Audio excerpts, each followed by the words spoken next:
তো finally ready হয়ে গেছি বাড়িতে যাওয়ার জন্য।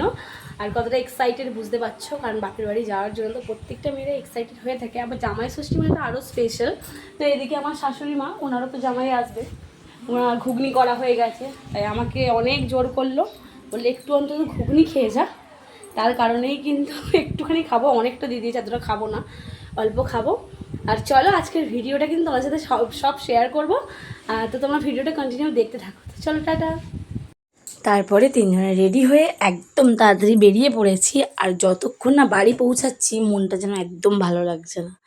মানে বাপের বাড়ি যাওয়ার সময় মনে হয় কতক্ষণে পৌঁছাবো, রাস্তাটা যেন 2 মিনিটে শেষ হয়ে গেলে খুব ভালো হয়, কিন্তু আসার সময় আবার মনে হয় যেন শেষ না হয় রাস্তাটা। আর আমার মতো কার কার হয় অবশ্যই কমেন্ট করে জানি। তারপর এদিকে তন্ময় মিষ্টি নিচ্ছিল দোকান থেকে, আর এদিকে কিন্তু আমরা বাবুকে গাড়িতে বসিয়ে রেখেছিলাম আর আমি দাঁড়িয়েছিলাম নিচটায়।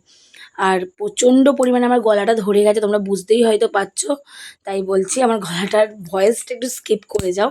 কারণ কালকে যখন বাড়ি ফিরি প্রচণ্ড পরিমাণে বৃষ্টি হচ্ছিল, আর আমার হেলমেটটা বাবুর মাথায় পরানো ছিল, যার কারণে আমার হাওয়াটা পুরোপুরি লেগে গেছে, গিয়ে গলাটার অবস্থা কিন্তু পুরোটাই খারাপ হয়ে গেছে। আর এই রাস্তাটায় ঢুকলে একটা কী যে আনন্দ লাগে, মনে হচ্ছে নিজের জায়গায় ফিরছি। যতই শ্বশুরবাড়িতে কাটাই, নিজের জন্মস্থান কোনোদিন ভুলে যাওয়া যায় না। তো যাই হোক, ফাইনালি বাড়ির কাছাকাছি চলে এলাম, মানে বাড়িতেই চলে এলাম। তো খুব মজা হয়েছে, 2 দিন একসাথে সবাই মিলে কাটিয়েছি। আর সবথেকে বেশি মজা লাগে দিদিরা আমরা একসাথে এলে বেশি মজা হয়, নাহলে কিন্তু মনটা বেশ খারাপ লাগে। দিদি থাকলে বেশ আনন্দ হয়, কারণ দিদি আর আমি তো একসাথে খুব, মানে ও আমার বাড়িতে বা আমি ওর বাড়িতে যাতায়াতটা খুব কমই হয়।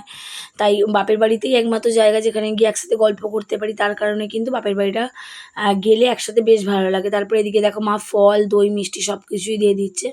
আর ফল দুজনেই খেতে চায় না, যার কারণে কিন্তু দিতে বারণই করে, কিন্তু যেহেতু নিয়ম আছে ষষ্ঠীতে 6 রকম ফল দিতে হয়, 6 রকম মিষ্টি দিতে হয়, তাই কিন্তু দিয়েছে। চিড়ে মুরগিও কেউ খেতে চায় না, যার জন্য একদম অল্প অল্প করে সব কিছু দিয়েছে। একদম ফল খেতে চায় না, ফল দিতে বারণ করেই দেয়, কিন্তু নিয়ম তো পালন করতেই হবে, তাই না?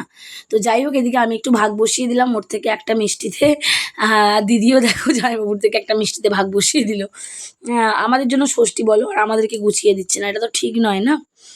তো আর এমনিতেও আমাদের এখন উপোস, তো এদিকে মা যেসব জামা কাপড় দিয়েছে সব কিছু বার করেছে, আমরা একটা একটা করে দেখছিলাম। আর ওই দেখো আমার বোনের মেয়ে, কাকার, মানে এটা কাকার নাতনি চলে এসেছে। আর ও না এত লোকজন দেখেছে, এত হই হই হচ্ছে, তো একটু ভয় মতো পেয়ে গেছে। তো যাই হোক, তারপরে টিফিন দিয়ে দিয়েছে ঘুগনি আর লুচি। কেউ কিন্তু সেরকম খায়নি, আর আমি তো লুচি এমনিতেই খেতে পারি না। তো যাই হোক, এদিকে লুচি ঘুগনি একটু 2টো করে খেয়ে নিলাম, কারণ উপোস, আজকে তো আমরা কিছু খেতেও পারবো না এমনি। তো বাবুর তো সেই মজা মামার বাড়িতে এসে, আর কার না মজা হয় মামার বাড়িতে এসে তোমরাই বলো। তো তারপরে এদিকে আমরা আইসক্রিম খেয়ে নিচ্ছিলাম একটুখানি, আর উপোস করলে এইসব আইসক্রিম টাইসক্রিম খেতে বেশ ভালোই লাগে। এদিকে ঠাম্মাও বসে আইসক্রিম খাচ্ছিল।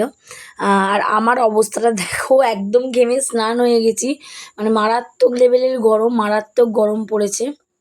এত কষ্ট হচ্ছে, এত কষ্ট হচ্ছে, মানে এটা জল না, মানে ঘাম গড়াচ্ছে, এতটাই গরম পড়েছে। তো তারপরে এই যে পুচকিটাকে নিয়ে আমি দিদি একটু হাঁটাহাঁটি করছিলাম। তারপরে এদিকে মা বসে আইসক্রিম খাচ্ছিল, ওই একটা আইসক্রিম খেয়েছি, আবার কিন্তু বাবা পরে গিয়ে আর একটা আইসক্রিম এনে দিয়েছে, কারণ আমি বললাম আমার উপোস, আমার কিচ্ছু খেতে ভালো লাগছে না, তো তুমি আমাকে একটু আইসক্রিম এনে দাও, আমি একটু আইসক্রিম খাই। আর এই দেখো, এই স্কিপিংটা আমার বিয়ের আগের, আমি যখন প্র্যাকটিস করতাম তো তখন কেনা এটা। তো এতদিন তো কাজে লাগেনি, এখন কাজে লাগবে। তো যাই হোক, এই একটু গ্রিন টি খেয়ে নিলাম। আর এদিকে রাত্রিবেলা মা কিন্তু পাস্তা বানাচ্ছিলো, যেহেতু উপোস বললাম। আর উপোসে তো আমার বিশেষ করে লুচি পরোটা খেতে একদম ভালো লাগে না, আমার দিদিও খায় না, আর মাও অত ভালোবাসে না, যার কারণে মা কিন্তু এত টেস্টি পাস্তাটা বানিয়েছিল, মানে ধারণার বাইরে।